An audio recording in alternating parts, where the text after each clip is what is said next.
नमस्कार विद्यार्थी मित्रांनो, इंडियन पॉलिटिकल विकी शिंदे या युट्यूब चॅनलमध्ये आपलं पुन्हा एकदा स्वागत आहे. आपल्याला माहित असेल 2024 ची राज्यसेवा पूर्व परीक्षा अजून या ठिकाणी जाहीर झालेली नाही, त्याची नवीन तारीख अजून जाहीर झालेली नाहीये. पण तरी सुद्धा आपण आपला अभ्यास जो काय तो कंटिन्यू चालू ठेवणं अपेक्षित आहे. बहुतांश विद्यार्थ्यांना असं वाटणं साहजिक आहे किंवा राज्यसेवा पूर्व परीक्षा 2024 ची आणखीन कोणतीही तारीख जाहीर झालेली नसताना पुन्हा एकदा आपण या ठिकाणी या व्हिडिओच्या माध्यमातून राज्यसेवा मुख्य परीक्षा 2025 च्या दृष्टीने असणारी जी काही चर्चा आहे ती करून आणणार आहोत. आता बहुतांश विद्यार्थ्यांच्या मनामध्ये हा प्रश्न निर्माण होणं साहजिक आहे किंवा 2024 ची परीक्षा झालेली नसताना पुन्हा 2025 च्या मुख्य परीक्षेची चर्चा व्हिडिओच्या माध्यमातून का करायची. मित्रांनो, एक लक्षात घ्या, बहुतांश विद्यार्थ्यांना हे माहिती जरी असलं किंवा एक प्रकारे 2025 पासून एक प्रकारे आपला जो काय पॅटर्न आहे राज्यसेवेचा विशेषतः मुख्य परीक्षेचा तो बदलणार आहे आणि डिस्क्रिप्टिव्ह किंवा वर्णनात्मक स्वरूपाची मुख्य परीक्षा जी काही ते होणार आहे. हे जरी बहुतांश विद्यार्थ्यांना माहिती असलं तरी त्याबाबतची तयारी ही आतापासूनच करणं आवश्यक आहे, हे देखील तर महत्वाचं आहे. आणि म्हणूनच मी या ठिकाणी मागच्या लेक्चरमध्ये आपण आन्सर रायटिंग किंवा उत्तर लेखनासंबंधीचे आधारभूत घटक याविषयीची चर्चा जी काही ती केलेली होती. मित्रांनो, आतापासून जर आपण या ठिकाणी या आन्सर रायटिंग किंवा उत्तर लेखनासंबंधीचा जो काही विचार आहे तो केला नाही तर आपल्याला या वर्णनात्मक पॅटर्न मध्ये योग्य पद्धतीने उत्तरं कशी लिहायची याविषयीचा अंदाज किंवा याविषयीची माहिती या ठिकाणी होणार नाही. आणि म्हणून या ठिकाणी आज पुन्हा एकदा आपण या ठिकाणी या उत्तर लेखनाच्या अंतर्गत असणारा एक महत्वपूर्ण जो घटक आहे शब्द मर्यादा याविषयीची चर्चा या ठिकाणी करणार आहोत. मित्रांनो, एक लक्षात घ्या की मागच्या भाग 1 मध्ये आपण उत्तर लेखनासंबंधीची किंवा आन्सर रायटिंग संबंधीच्या जे काही टिप्स आहेत किंवा उत्तर लेखनासंबंधीचे जे काही आधारभूत घटक आहेत याची चर्चा केली होती, ज्यामध्ये उत्तराचा विस्तार कसा असावा किंवा उत्तरामध्ये संतुलन कसं असावं, उत्तरामध्ये कोणकोणत्या प्रकारचे प्रमाण आपण वापरले पाहिजे, प्रामाणिकपणा आपल्या उत्तरामध्ये कसा असला पाहिजे, उत्तराची नेमकी भाषा नेमकी कशी असावी, भाषेमध्ये शब्दसंग्रह कसा असला पाहिजे, आपलं अक्षर कसं असावं किंवा उत्तराचं सादरीकरण कसं हवं, प्रस्तुतीकरण कसं असावं. तर हे विभिन्न प्रकारचे उत्तरासंबंधीचे किंवा आन्सर रायटिंग संबंधीचे आधारभूत घटक आपण मागच्या भाग 1 मध्ये पाहिले होते. पण या आन्सर रायटिंग मध्ये आणखीन एक महत्वपूर्ण घटक आहे जो म्हणजे या ठिकाणी शब्द मर्यादेच्या दृष्टीने स्पष्ट करता येतो, वर्ड लिमिटच्या दृष्टीने स्पष्ट करता येतो. का? कारण की जी काही या ठिकाणी आयोगाच्या माध्यमातून या उत्तर लेखनाच्या बाबतीत नियमावली स्पष्ट केलेली आहे तर त्या नियमावलीमध्ये हा सर्वात महत्वाचा नियम आहे की तुम्ही प्रत्येक प्रश्नाचं उत्तर जे काय आहे ते या ठिकाणी शब्द मर्यादेच्या अंतर्गत लिहिणं गरजेचं आहे. जर का तुम्ही शब्द मर्यादेच्या अंतर्गत या प्रकारच्या प्रश्नाचं उत्तर लिहिणार नसाल तर त्या उत्तराची एकंदरीत या ठिकाणी मार्कांच्या पातळीवर गणना जी काय आहे ती योग्य पद्धतीने होईलच का नाहीये याबाबत आपल्याला खात्री सांगता येऊ शकणार नाही. का?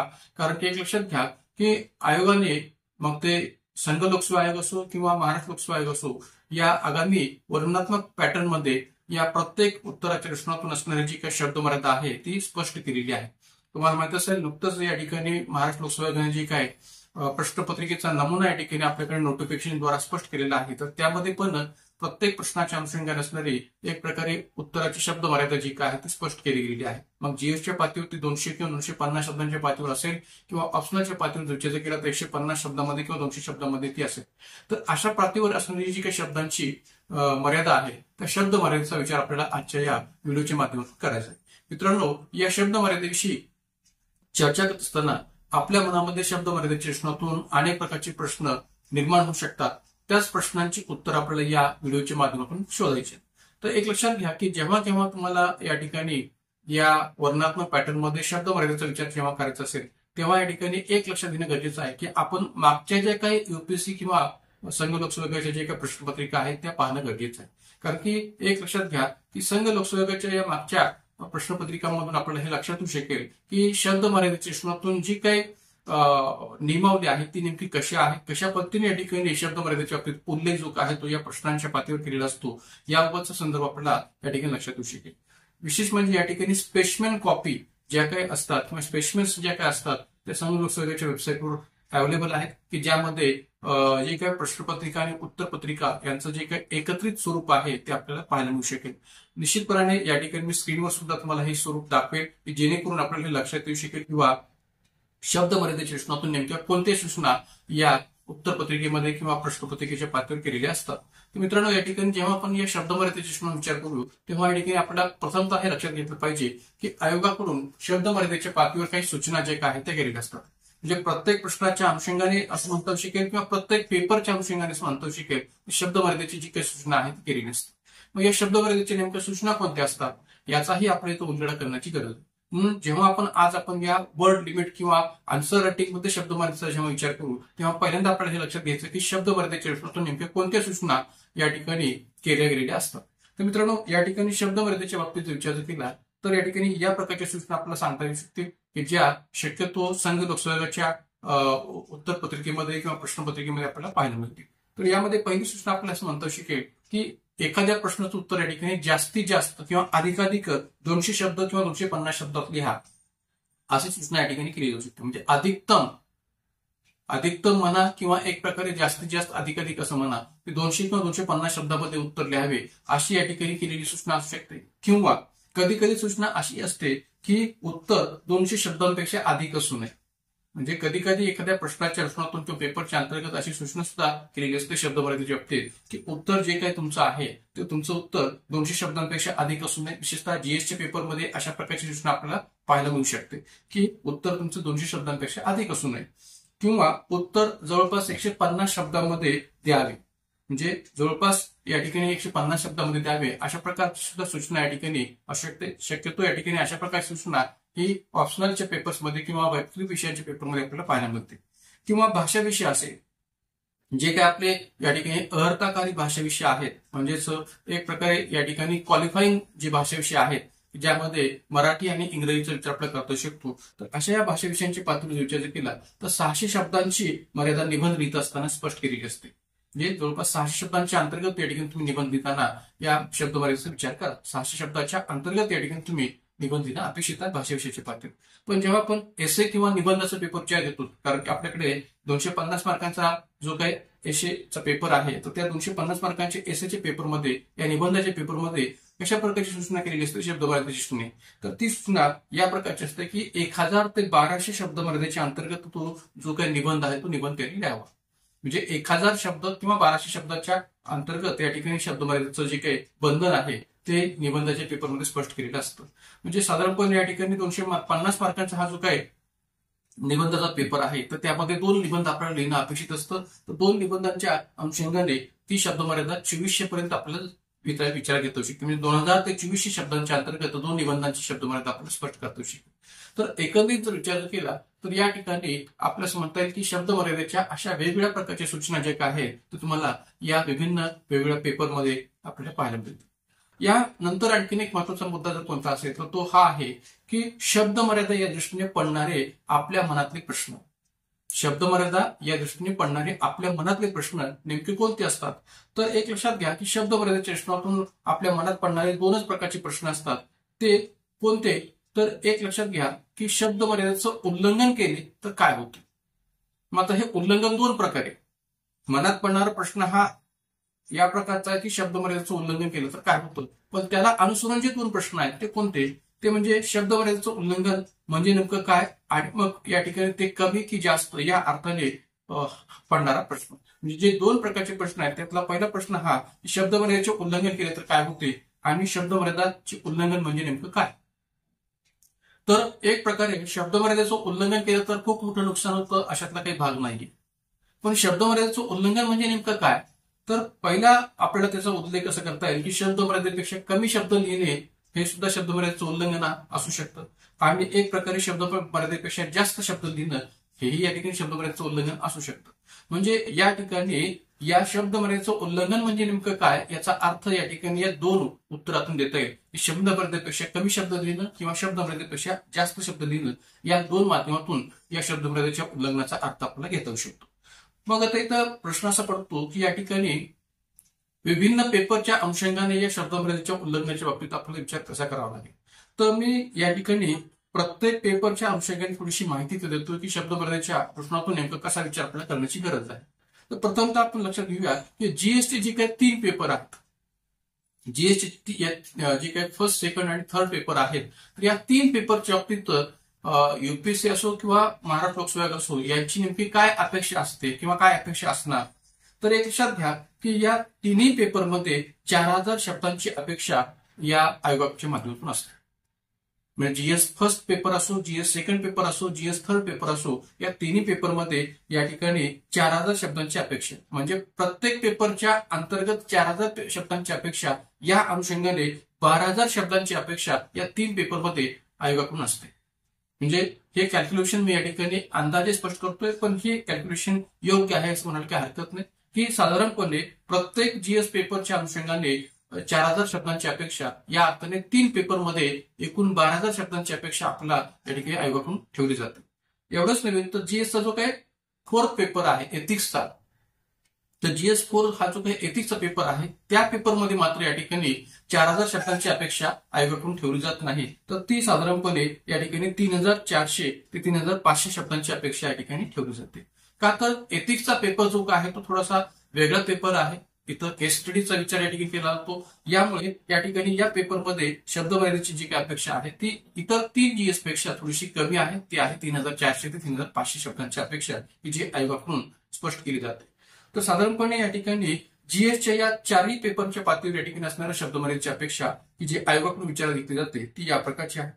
वैकल्पिक विषयांच्या पेपरच्या पातळीवर विचार केला तर वैकल्पिक विषयाच्या पातळीवर सुद्धा जीएस 1, 2, 3 प्रमाणेच असणारी शब्दमर्यादेची अपेक्षा आहे. मग जीएस एक प्रकारे वैकल्पिक विषयाच्या पेपर 1 असो किंवा पेपर 2 असो, या दोन्ही पेपरमध्ये असणारी शब्दमर्यादेची अपेक्षा ही आयोगाकडून 4000 शब्दांचाच विचार घेतली जाते. म्हणजे 2 वैकल्पिक पेपरच्या अनुषंगाने 8000 शब्दांची अपेक्षा आपण विचार देऊ शकतो. म्हणजे पेपर 1 मध्ये 4000 शब्दांची अपेक्षा आणि पेपर 2 मध्ये 4000 शब्दांची अपेक्षा. तर ही जी काही शब्दमर्यादेची अपेक्षा आहे ती वैकल्पिक विषयांच्या अनुषंगाने स्पष्ट करतायत.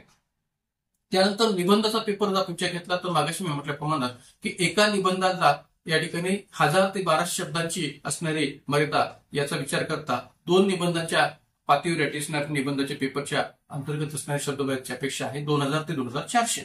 जे निबंधाच्या पेपरमध्ये आयोगाकडून असणारी शब्दमर्यादेची अपेक्षा आहे ती 2000 ते 2400 असं आपण म्हणता शकेल. मग आता पहा की इथं आणखीन एक महत्वाचा घटक आहे, तो म्हणजे कोणता, की 4000 शब्द लिहिणं. तर मग या ठिकाणी हे 4000 शब्द लिहित असताना प्रत्येक पेपरच्या अंतर्गत 4000 शब्द लिहिणं ही अपेक्षा जी काय आयोगाची पूर्ण करायची आहे, तर ती नेमकी कशी डिवाइड आहे 4000 शब्दांची अपेक्षा प्रत्येक पेपरच्या पातळीवर. तर आपण या ठिकाणी असं म्हणू शकतो की 4000 शब्द म्हणजे सरासरी 200 शब्द प्रत्येक प्रश्नाला अनुसरून, सरासरी म्हणतोय मी, अंदाजे या ठिकाणी 200 शब्द प्रत्येक प्रश्नाला अनुसरून आपण इथे लिहिणं अपेक्षित आहे. तर आपली 4000 शब्दांची जी काही आयोगाची अपेक्षा आहे त्या जीएस 1, 2, 3 आणि वैकल्पिक विषयांच्या पातळीवरची, तर या ठिकाणी वैकल्पिक विषयाचे 2 पेपर आणि जीएस 1, 2, 3 या संबंध पेपरच्या अंतर्गत असणारी 4000 शब्दांची अपेक्षा ही प्रत्येक प्रश्नाला अनुसरून 200 शब्द या अनुषंगाने पूर्ण होऊ शकते असं म्हणायला काय हरकत. म्हणजे सरासरी प्रत्येक प्रश्नाला अनुसरून 200 शब्द हे लिहिणं अपेक्षित आहे.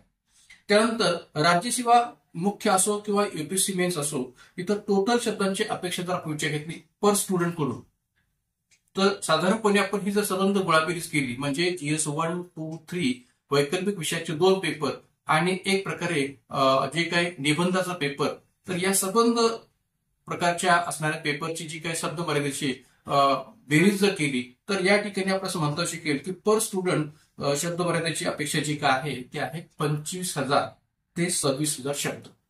म्हणजे प्रत्येक विद्यार्थ्याकडून प्रत्येक स्टुडंटकडून या ठिकाणी या संबंध पेपरची गोळाबेरीज करता असणारी शब्दमर्यादेची अपेक्षा आहे ती म्हणजे 25000 ते 26000.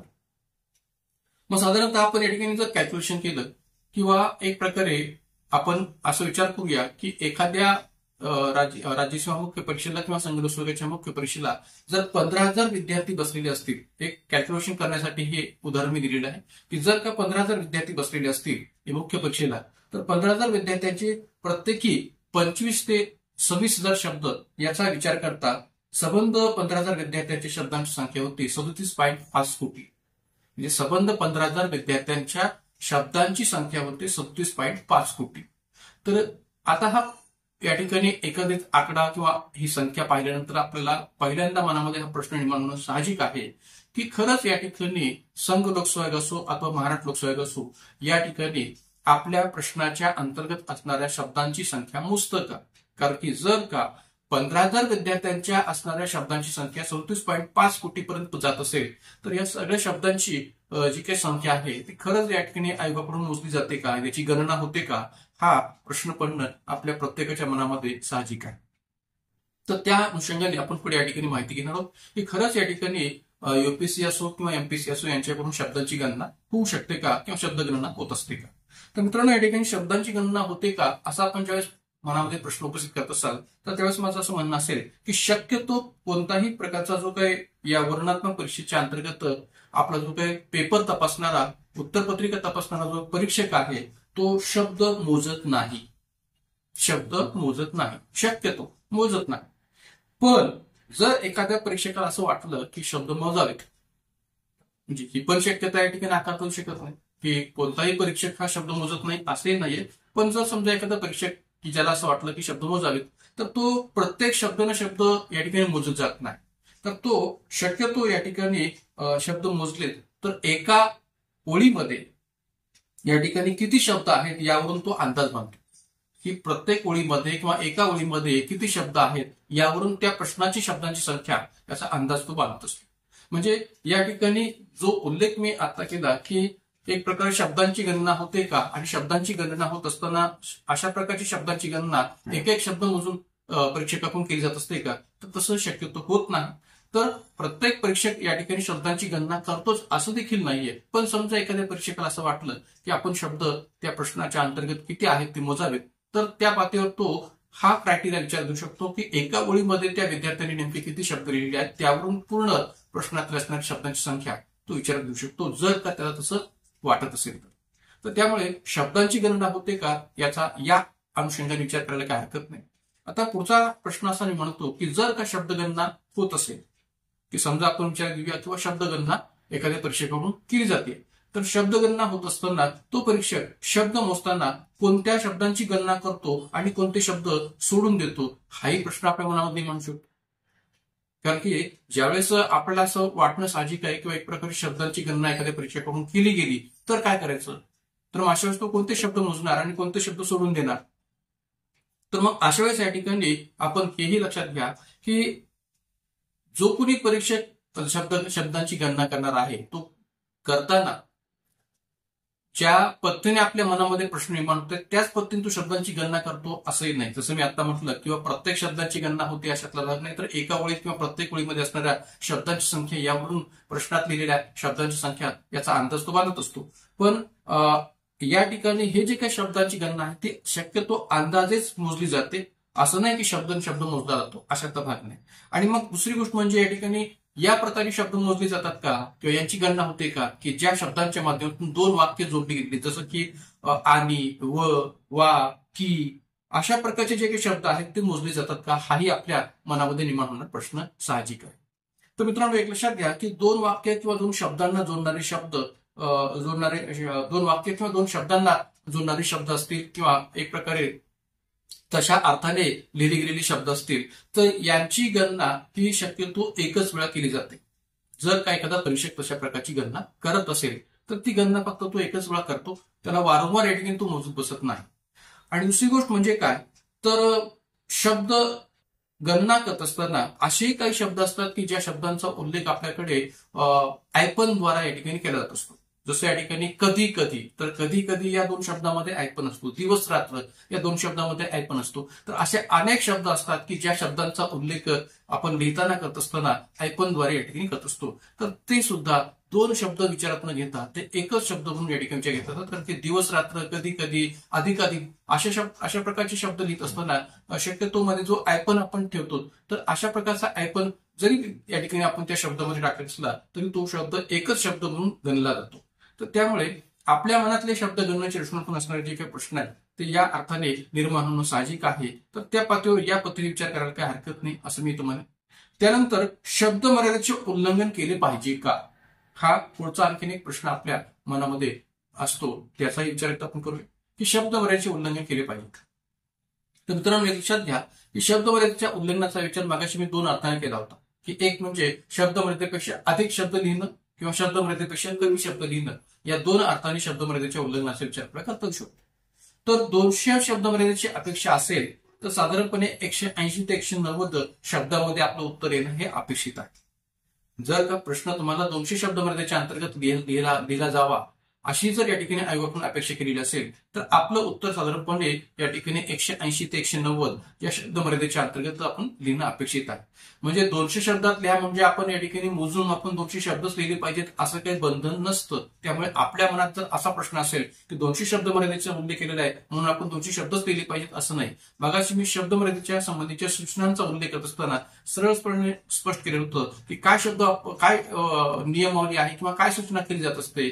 तर अधिकतम 200 शब्दामध्ये, जास्तीत जास्त 200 शब्दामध्ये किंवा एक प्रकारे अधिकाधिक 200 शब्दामध्ये. तर इथं या ठिकाणी अधिकतम किंवा जास्तीत जास्त किंवा अधिकाधिक या प्रकारच्या सूचनांचा उल्लेख जर विचार घेतला तर आपल्याला लक्षात येईल की अधिकतम म्हणजे काय तर तिथे एक मर्यादा, जास्तीत जास्त म्हणजे काय तर तिथे एक मर्यादा.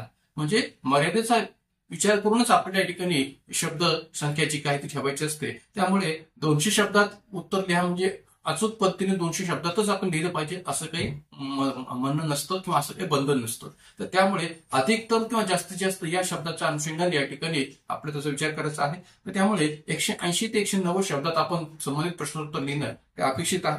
त्यानंतर 200 पेक्षा जास्त शब्द झाले तर काय करायचं, म्हणजे मर्यादा घातली आहे 200 शब्दांची किंवा अधिकतम 200 शब्दांची, जास्तीत जास्त 200 शब्दांची, पण त्यापेक्षा जर अधिक शब्दसंख्येच्या अंतर्गत जर उत्तर झालं तर काय करायचं हाही प्रश्न या ठिकाणी आपल्या मनामध्ये निर्माण होतो की 200 शब्दांपेक्षा अधिक शब्दांच्या अंतर्गत जर आपलं उत्तर जर आलेलं असेल तर काय होणार. तर या ठिकाणी शब्द मर्यादेचं उल्लंघन केलेलं आहे म्हणून काही तुमचं नुकसान होत नाही. शब्द मर्यादेचं आपण उल्लंघन केलेलं आहे म्हणून काही तुमचं कोणतंही मोठं नुकसान होणार नाही. मित्रांनो, ही गोष्ट लक्षात घ्या की युपीएससी कडून किंवा आता आगामी कालखंडात एमपीएससी कडून सुद्धा जर विचार केला तर साधारणपणे या ठिकाणी ही जी काही कॅल्क्युलेशन आपण विचार घेतो शब्द मर्यादेच्या पातळीवर संबंध पेपरच्या अनुषंगाने, तर त्याचा जर आपण या ठिकाणी विचार केला तर आपल्याला आपली जी काही लिहिण्याची स्पीड आहे ती लिहिण्याची स्पीड या ठिकाणी वाढवणं गरजेचं आहे. आणि मग ही लिहिण्याची स्पीड जर वाढवायची असेल तर आयोग आपल्याकडून ही एक अपेक्षा व्यक्त करतं किंवा आपल्याला जो काही प्रत्येक पेपरसाठी दिलेला जो वेळ आहे त्या वेळेचा विचार करतात आणि त्या वेळेअंतर्गत लिहिल्या जाणाऱ्या प्रश्नांची संख्या विचारात घेतात आपली लिहिण्याची स्पीड ही चांगली असली पाहिजे. तर त्या अनुषंगाने आयोगाची अशी अपेक्षा असते की आपण साधारणपणे प्रत्येक प्रश्न हा 8 मिनिटांमध्ये लिहिणं गरजेचं आहे. प्रत्येक प्रश्न हा 8 मिनिटांमध्ये, तरच आपण जी काही वेळेची मर्यादा आहे त्या वेळेच्या मर्यादेच्या अंतर्गत शब्द मर्यादेचा विचार जो काय तो करू शकतो किंवा योग्य शब्दांच्या अंतर्गत आपलं उत्तर जे काही ते लिहू शकतो. म्हणून साधारणपणे 200 शब्दांसह जर लिहिण्याची अपेक्षा एखाद्या प्रश्नाची केली असेल तर 8 मिनिटात आपला 200 शब्दांच्या अंतर्गत असणारा जो प्रश्न आहे तो पूर्ण झाला असला पाहिजे. म्हणून 8 मिनिटात आपण एखादा प्रश्न की जो 200 शब्द मर्यादेच्या अंतर्गत स्पष्ट केलेला आहे तो लिहिणं अपेक्षित आहे. मग या ठिकाणी 8 मिनिटात जर तुम्हाला एखादा प्रश्न या ठिकाणी लिहायचा असेल, 8 मिनिटात जर एखाद्या प्रश्नाचं उत्तर जर तुम्हाला पूर्ण करायचं असेल तर आपली लिहिण्याची स्पीड ही चांगली असली पाहिजे. आणि मग एकंदरीत या ठिकाणी हँडरायटिंग एक्सपर्ट्स जे आहेत त्यांच्या एकंदरीत विचाराचा जर आधार घेतला तर हँडरायटिंग एक्सपर्ट्सच्या विचारांच्या आधारानुसार चांगल्या अक्षरात लिहिणाऱ्यांची स्पीड ही 20 ते 30 शब्द पर मिनिट इतकी असते. म्हणजे एखादा विद्यार्थी जर चांगल्या अक्षरामध्ये एखादं उत्तर जर लिहित असेल तर पर मिनिट या ठिकाणी 20 ते 30 शब्द तो लिहून काढू शकतो एका मिनिटामध्ये. म्हणजे एकंदरीत या ठिकाणी ही अपेक्षा इथं आपल्याही बाबतीत विचार करायला काही हरकत नाही की आपण 20 ते 30 शब्द एका मिनिटामध्ये या ठिकाणी लिहिले पाहिजेत, तरच तुमचं 8 मिनिटामध्ये असणारं जे काही उत्तर आहे ते साधारणपणे 160 ते 240 शब्दामध्ये पूर्ण होऊ शकतं. म्हणजे प्रत्येक मिनिटाला 20 ते 30 शब्द हे हँडरायटिंग एक्सपर्टच्या विचाराचा आधार घेऊन जर लक्षात घेतलं तर चांगल्या अक्षरामध्ये प्रत्येक मिनिटाला 20 ते 30 शब्द आपले लिहून घेणं अपेक्षित आहे. तरच आपण या ठिकाणी 8 मिनिटामध्ये 160 ते 240 शब्दामध्ये आपलं उत्तर जे काय ते स्पष्ट करू शकता किंवा लिहू शकता. तर त्यामुळे आपले एका मिनिटामध्ये किती शब्द लिहून होऊ शकतात याची चाचपणी ही आपण केली पाहिजे स्वतः लिहून. म्हणजे याकरता आपल्याला या ठिकाणी प्रत्येक मिनिटामध्ये आपले किती शब्द लिहून होतात याची चाचणी केली पाहिजे, याची प्रॅक्टिस केली पाहिजे, वारंवार त्या दृष्टीने आपण लिहिलं पाहिजे. तरच मग आपल्याला या ठिकाणी प्रत्येक मिनिटामध्ये आपण किती शब्द लिहू शकता आणि 8 मिनिटांमध्ये असणारी जी काही शब्द मर्यादेची अपेक्षा आहे ती आपण पूर्ण करू शकतो का.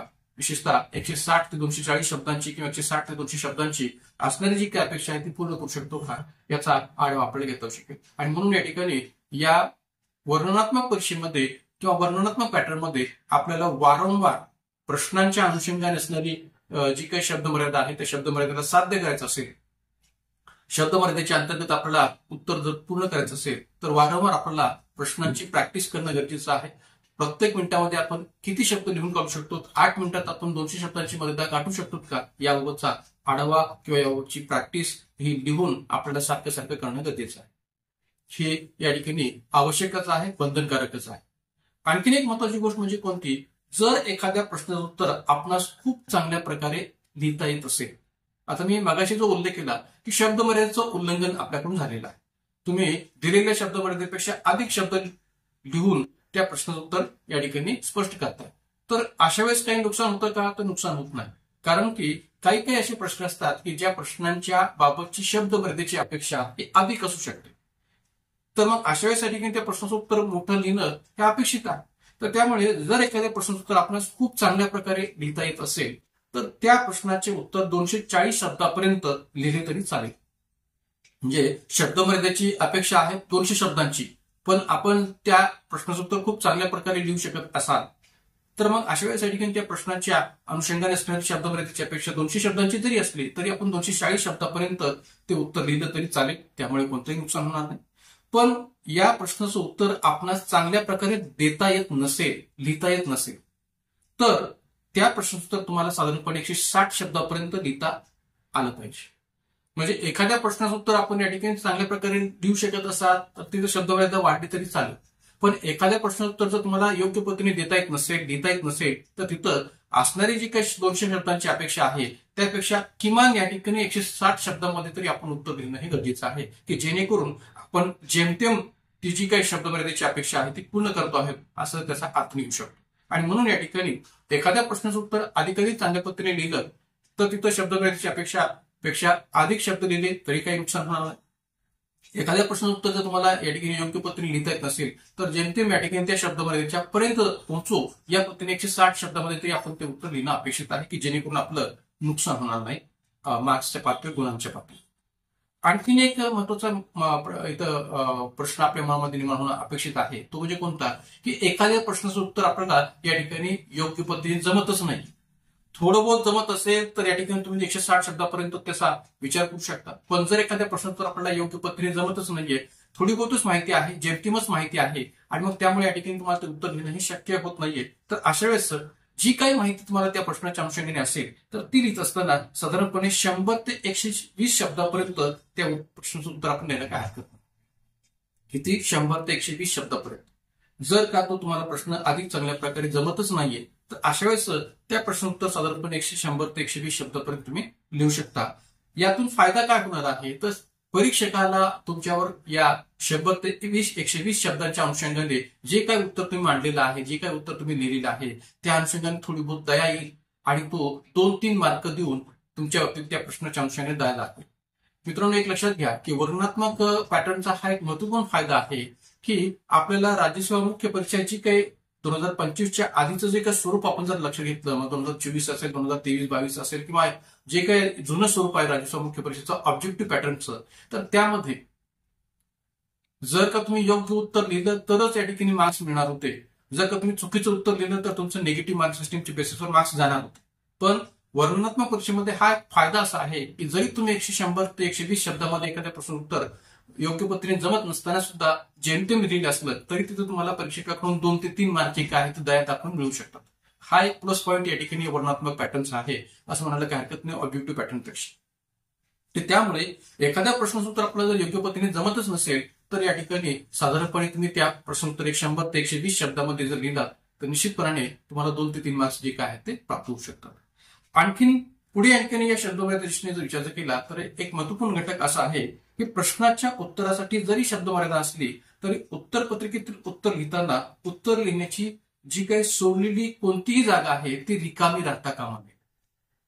का रिकामी राहता कामा नये? कारण की जे काही आपल्याला 2 मार्जिनच्या मध्ये जी जागा या ठिकाणी दिलेली असते उत्तर पत्रिकेच्या पातीवर, तर ती त्या उत्तर पत्रिकेतली किंवा त्या प्रश्नाच्या अनुषंगाने दिलेली जी काही उत्तर पत्रिकेतली जागा आहे ती कोणतीही जागा रिकामी राहता कामा नये. का?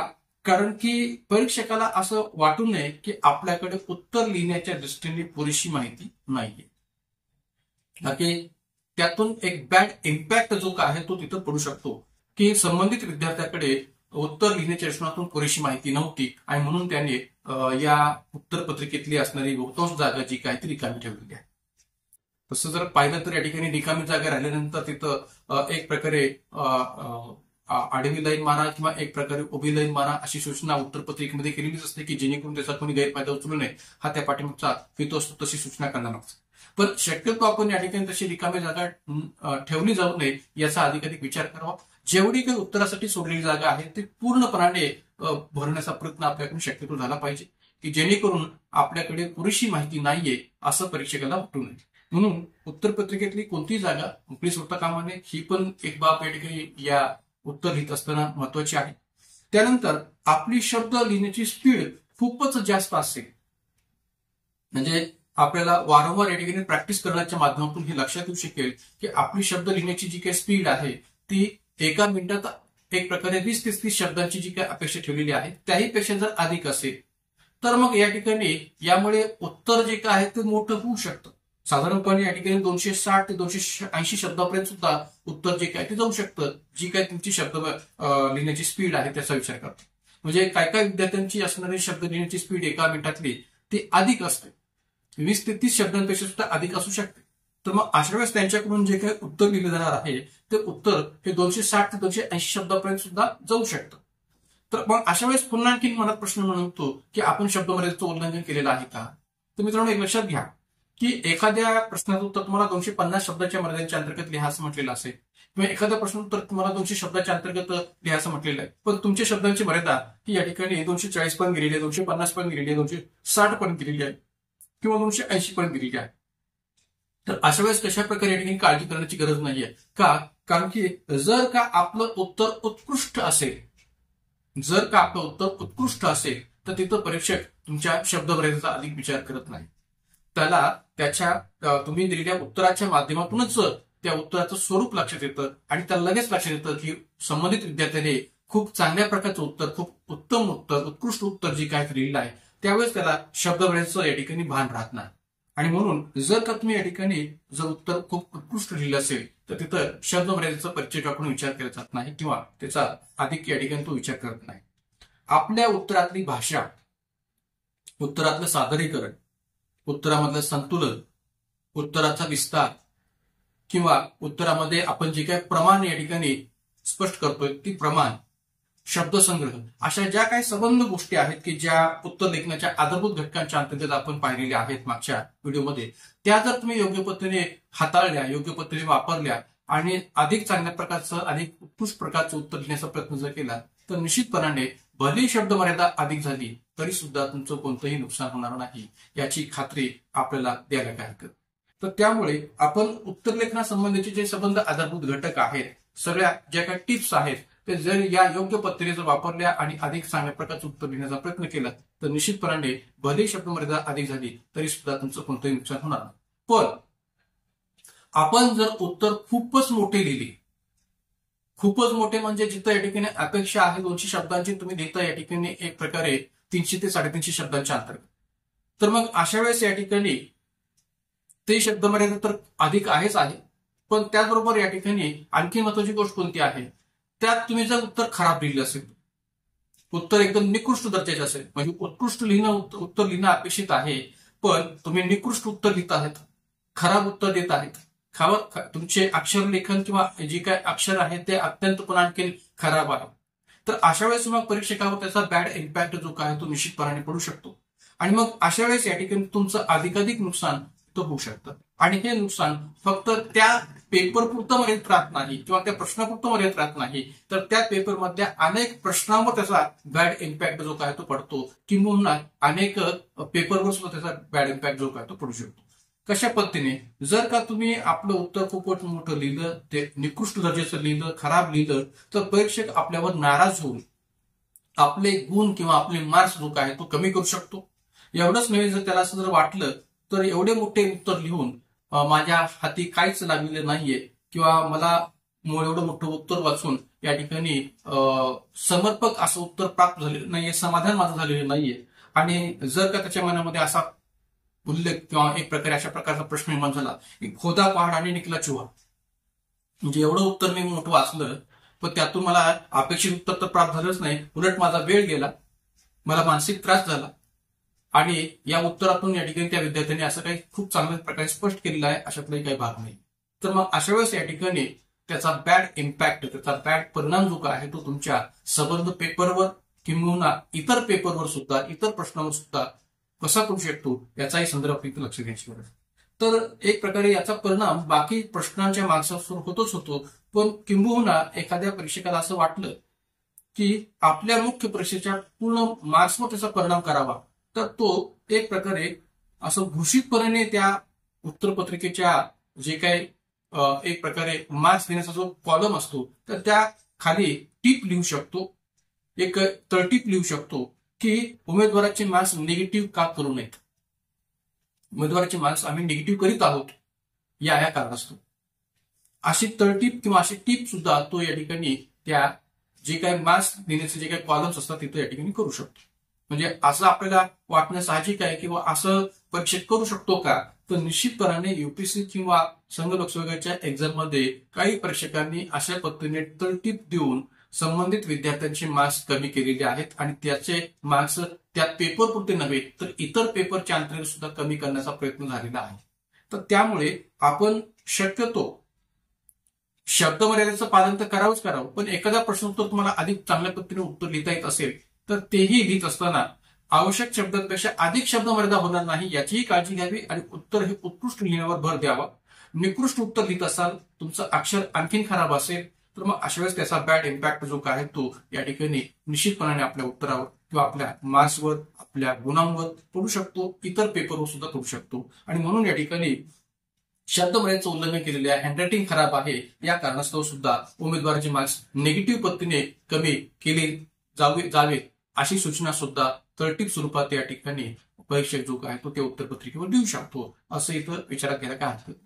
आता प्रश्न असा पुन्हा आणखी एकदा पडतो की ऑब्जेक्टिव्ह पेपरमध्ये तर निगेटिव्ह सिस्टीमनुसार मार्क्स जात होते, वर्णनात्मक परीक्षेमध्ये सुद्धा निगेटिव्ह सिस्टीमनुसार मार्क्स जातात का, तर प्रत्येक वेळेस जातात अशातला भाग नाही. पण जर का तुम्ही या ठिकाणी परीक्षकाला आपल्या उत्तर लिहिण्याच्या माध्यमातून खूप त्रास दिलेला असेल, मानसिक त्रास दिलेला असेल आणि जर का त्याला तुमचं उत्तर योग्य पद्धतीने पसंत पडलेलं नसेल, आवडलेलं नसेल आणि त्याचा वेळ जर खूप मोठ्या त्याच्यामध्ये गेलेला असेल तर ऑब्व्हियसली या ठिकाणी तशा पद्धतीने तुमचे मार्क्स निगेटिव्ह किंवा कमी केले जाऊ शकतात या परीक्षकाच्या माध्यमातून. तर त्यामुळे आपण ही चांगल्या पद्धतीने काळजी घेतली पाहिजे की भलेही आपल्याला या ठिकाणी उत्तर हे खूप चांगल्या प्रकारे लिहिता येत असलं तरी ते उत्कृष्ट लिहिण्यावर आपण भर दिला पाहिजे. मग तिथं शब्द मर्यादा थोडीशी अधिक झाली तरी काही फरक पडणार नाही. पण जर तुम्ही निकृष्ट उत्तर लिहित असाल, खराब उत्तर लिहित असाल आणि तेही शब्द मर्यादेचं उल्लंघन करून आणि अधिकाधिक शब्दामध्ये लिहित असाल तर त्याचा बॅड इम्पॅक्ट जो काय आहे तो तुमच्या पूर्ण पेपरवर, पूर्ण प्रश्नांवर आणि एक प्रकारे इतर पेपरवर सुद्धा पडू शकतो. अशा प्रकारच्या या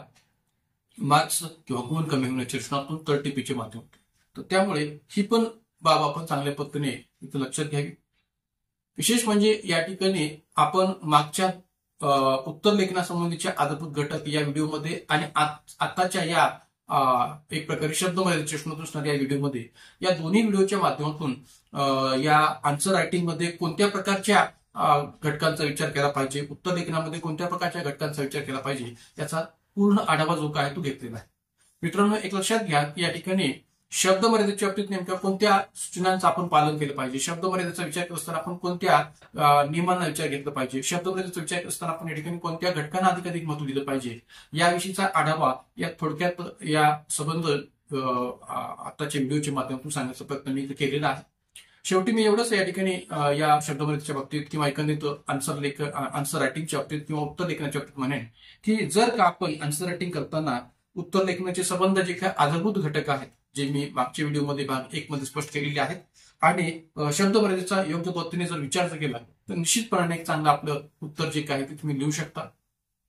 जर का आपण या शब्द मर्यादेच्या संबंध सूचनांचं योग्य पद्धतीने पालन केलं आणि उत्तर लेखनाच्या आधारभूत घटकांचा योग्य पद्धतीने जर वापर केला तर एक चांगल्या प्रकारचं उत्तर सुद्धा आपण देऊ शकतो.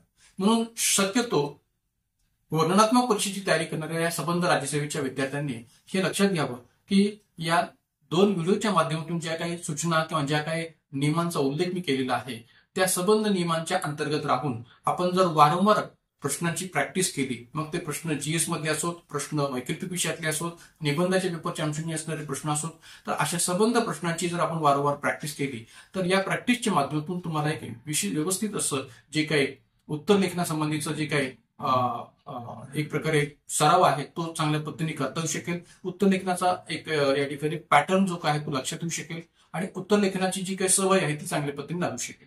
तर त्यामुळे माझं एवढंच म्हणणं आहे की आपण अधिकाधिक या ठिकाणी या दोन्ही प्रकारच्या घटकांचा विचार करून, म्हणजे उत्तर लेखनासंबंधीचे आधारभूत घटक आणि शब्द मर्यादा या दोन्ही प्रकारच्या घटकांचा विचार करून जर उत्तर लेखनाची किंवा आन्सर रायटिंगची तयारी जर ठेवली तर आपल्याला आन्सर रायटिंग करत असताना कोणत्याही प्रकारची अडचण येणार नाही याबाबतची अपेक्षा तुम्ही व्यक्त करतो.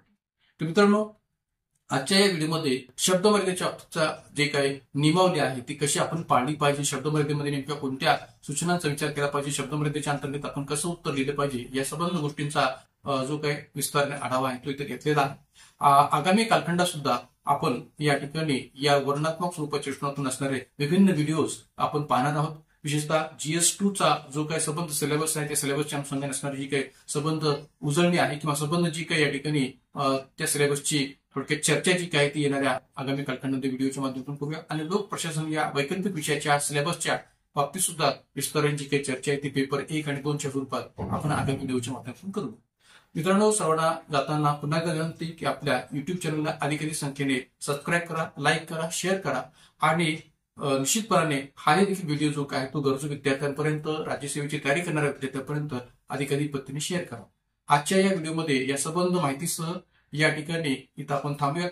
पुन्हा एकदा मी सांगतोय की जर कुणाला या ठिकाणी राज्यसेवेच्या वर्णनात्मक स्वरूपाची व्यवस्थित पद्धतीने तयारी करायची असेल तर त्यांनी मागचा जो काही भाग 1चा व्हिडिओ आहे आणि हा जो काही भाग 2चा व्हिडिओ आहे तो दोन्ही व्हिडिओ योग्य पद्धतीने पहा आणि त्या आधारावर उत्तर लेखनाची अधिकाधिक प्रॅक्टिस किंवा अधिकाधिक सराव करण्यावर भर द्या.